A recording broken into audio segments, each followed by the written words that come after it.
আসসালামু আলাইকুম, professor doctor Nasiruddin কাজল। এখন আমি কথা বলবো একটা রোগীর মূত্রথলিতে একটা স্টোন ছিল। এই রোগী আমার কাছে আসছে চিকিৎসা নেওয়ার জন্য। এখন মূত্রথলিতে স্টোন, ওনার ধারণা যে প্রচুরতা স্টোন মানে এগুলো সব ঔষধ দিলেই চলে যাবে। ওনার বেসিক্যালি এটাই ছিল যে আমার মূত্রথলিতে পাথর, এই পাথরটা ঔষধ দেন যেন চলে যায়। আসলে উনি রোগী, ওনাকে আমার বুঝাইতে হবে। ওনাকে বুঝালাম যে আপনার পাথরটা তো এমনি এমনি হয় নাই, পাথরটা হয়েছে কারণ আপনার প্রস্রাবের রাস্তায় প্রস্টেট নামে একটা অঙ্গ আছে, এই অঙ্গটা আপনি বড় হয়ে গিয়েছে। এটা বড় হওয়ার কারণে রাস্তাটা ব্লক, যার জন্য আপনার প্রস্রাব জমতে জমতে আপনি এখানে পাথর হয়েছে। এই পাথরটা আপনার ঔষধে যাবে না এবং শুধু পাথর চিকিৎসা করলেই হবে না। উনি না, আমার তো পাথরই শুধু করে দেন, আর কিছু করব না। ওনাকে বোঝানোর পরে উনি বুঝলেন যে পাথরটা কেন হয়েছে। ওনার পাথরটা হয়েছে যেহেতু প্রস্রাব রাস্তাটা প্রস্টেট বড়, প্রস্রাব ক্লিয়ার হতো না, প্রস্রাব জমে থাকতো। এই জমে থাকা প্রস্রাবের মধ্যে বারবার ইনফেকশন হয়, এই জমে থাকা প্রস্রাবের কারণে তার স্টোনটা হয়েছে। পরে উনি বুঝলেন, বুঝে আমি এখন ওনার যে অপারেশনটা করলাম, এটাকে আমরা মূত্রথলির স্টোনটা আগে করলাম, এটা করলাম আমাদের মেশিন আছে একটা, আমরা ভিতরে মেশিন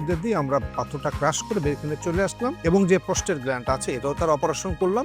এটাও আমরা আমাদের মেশিনে করে দিয়েছি, বাইরে কোনো কাটাকাটি নেই। আমরা ভিতরে ঢুকে পাথর এবং প্রস্টেট দুটো একসাথে অপারেশন করে দিলাম। এখন রোগী ভালো আছে এবং আমার বিশ্বাস অপারেশনের পরে উনি ভালো থাকবেন। সো কারো যদি এই ধরনের কোনো প্রবলেম হয় তো দ্রুত ইউরোলজিস্ট দেখাবেন এবং প্রপার রোগ নির্ণয় করে তার একটা প্রপার চিকিৎসা করলে রোগী ভালো থাকবে। ধন্যবাদ।